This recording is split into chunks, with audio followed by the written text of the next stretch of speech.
Humans have always dreamt of flying like a bird. And as for birds, well, they dream of flying like these guys.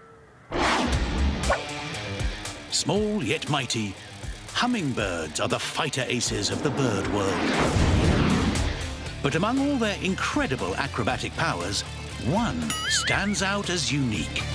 They're the only bird on the planet able to fly in reverse. So, how do hummingbirds fly backwards? Found in North and South America, and weighing as little as a penny, hummingbirds' shimmering beauty is eclipsed only by their skill in the air. They're little fighter jets. They are capable of outmaneuvering any other bird. Their top speed is around 50 miles an hour in level flight. The accelerations they hit, all of that is just, it's amazing what they can do. But expert Dr. Chris Clark knows the tiny bird's agility comes at a price. Flapping their wings so energetically is hungry work. And if a hummingbird can't refuel at least once every 10 minutes, it will perish. Chris is going to use the hummingbird's insatiable appetite to help him figure out how they fly backwards. He's set up a feeder inside a wind tunnel, which will, hopefully, lure a hummingbird in front of his slow-motion cameras. Camera check, lights check. Okay, cue talent. Meet Louis, a gorgeous Anna's hummingbird, freshly caught this morning. One of the ways you can tell it's an Anna's hummingbird is from the purple colors on both its throat and on the top of his head. First, Chris checks to see if Louis can drink the sugar water from the feeder. Unlike most birds, he figured that out almost immediately. It's vital that Louis stays still as he feeds, because he has one of the weirdest, most delicate, and, relative to its size, longest tongues in nature. Imagine flying around with an enormous straw on the front of your head, and you had to aim that straw and get it into an exact spot to drink, and yet they're able to do it effortlessly. Oh, here he comes again. If you scaled up his hairy forked tongue to human size, it would be about 3 feet long, and able to suck up nearly a pint in a second. Sorry, Louis, this isn't a restaurant. It's a wind tunnel. So I will go ahead and turn it on. Chris blasts him with a forceful 20-mile-an-hour wind.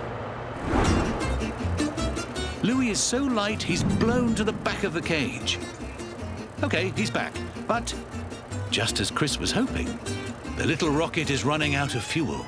The trick is that he has to turn around to go to the feeder, and to do that, he'll have to fly backwards. And we're not sure he can do it at this speed or not. We think he can.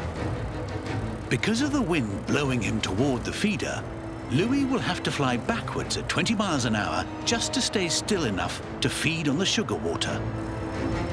Come on, Louis.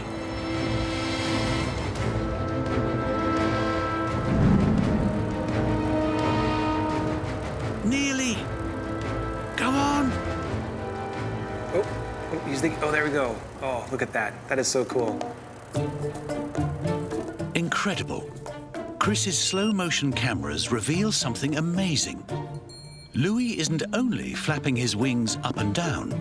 It's a bit different from how other birds do it when they fly. Most birds produce lift only with the downward flap of their wings. But hummingbirds have borrowed an idea from an unlikely source. They fly more like an insect does than do other birds. Insects have more or less a flat wing that they just flap back and forth, and hummingbirds basically do the same thing. Just like insects, Louis is tracing out a figure-8 pattern in the air. Half the figure-8 is made when the wing goes down, and then the other half of the figure-8 is when they turn their wing over, and then they go down again in the other direction. And that lets him get thrust both when he flaps his wings down, and also when he flaps his wings up. To go in reverse, Louis simply has to lean back. When he wants to fly backwards, he has to flap with them tilted up to direct the air backwards so that he goes backwards. To pull this off, an incredible 25% of Louis's body weight is made up of huge, powerful chest muscles, which allow him to flap his wings an astonishing 80 times a second. Without their hovering superpower, hummingbirds wouldn't be able to gather nectar. The only problem is, hovering uses up so many calories, they have to drain the nectar from 1,000 flowers every day just to keep their engine going. No rest for the wicked, eh? Time to let Louis get back to his day job. You were great. So long, Louis. Coming up, why hagfish are the most disgusting animals on the planet. The animal kingdom has an abundant supply of gross. Lizards that shoot streams of foul-smelling blood from their eyes. Gulls that projectile vomit at unsuspecting predators. But topping the list is a prehistoric monster from the deep with the most revolting habit of all. So, what makes hagfish the most disgusting animals on the planet? Hold your breath. We're diving down 5,000 feet to the darkest reaches of the coldest oceans. Because here, amongst the world's most bizarre creatures, lives the most revolting of them all, the hagfish. Even its name's unpleasant. Its gelatinous head is filled with multiple rows of razor-sharp teeth, which are unleashed when a dead fish sinks to the sea floor. Dinner starts when it burrows itself into the carcass. And it gets worse. Now the hagfish eats the dead fish from the inside out. Ugh. And it'll do the same to living creatures too. It's really not fussy. Hard to believe this is not the hagfish's most disgusting feature. Fishing boat captain Mark has bravely agreed to show us. I'm going to show you how amazing these animals are and what they produce that is their defense mechanism for other animals eating them or bothering them. What is that? Oh, gross. The more you agitate them, the more slime he secretes. The gunk is excreted out of those circular pores running along its skin. When the gunk mixes with seawater, it turns into a disgusting snot-like mucus. One hagfish can fill a 5-gallon bucket in minutes. And that is disgusting. It's kind of like a bad cold. Hey, Mark, you want to try tasting some of that slime? I'm kidding, of course. Oh, no, wait, he really is. Oh, that is truly gross. Salty. Yeah, that's disgusting. And that's the taste that greets potential predators. Oh, look, a hungry shark, and he spotted a tasty little snack. Yummy. Ah, a mouthful of slime.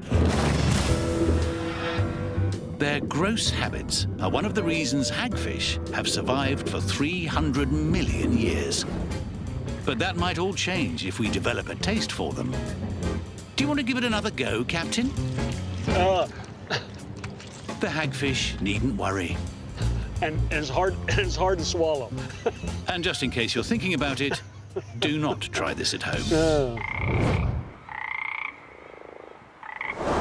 Next, can the indestructible cockroach really survive this? Regrettably, cockroaches are very good at sticking around. They can live a month without food, over a week without a head. They can even live in a working microwave oven. They seem to be indestructible. So, if our end comes, will theirs? Could cockroaches survive Armageddon?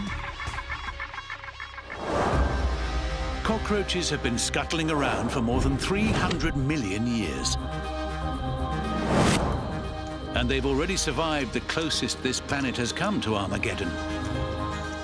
66 million years ago, when an asteroid impact wiped out the dinosaurs.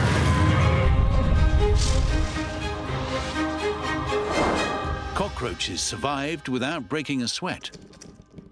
And no, that's not because they don't have sweat glands.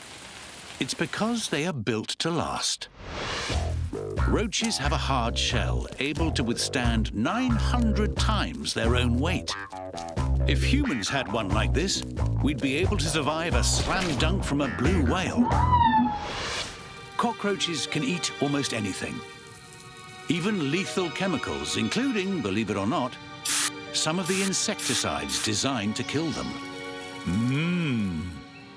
And if one does somehow pass from this mortal coil, Mrs. Cockroach can spawn an army of up to 35,000 new nymphs over her lifetime to replace it. So to get rid of the roaches, we may have to deploy what some may term as excessive force. Maybe detonate the odd thermonuclear device. But incredibly, even this might not work. In World War II, in the Japanese city of Hiroshima, reports say the only insect found in the wreckage of the nuclear strike were cockroaches. They survived because of the slow way roaches' cells divide. And it's when cells divide that the bomb's radiation passes on its deadly effects. So in a post-apocalyptic world, after we're all gone, cockroaches could inherit the Earth.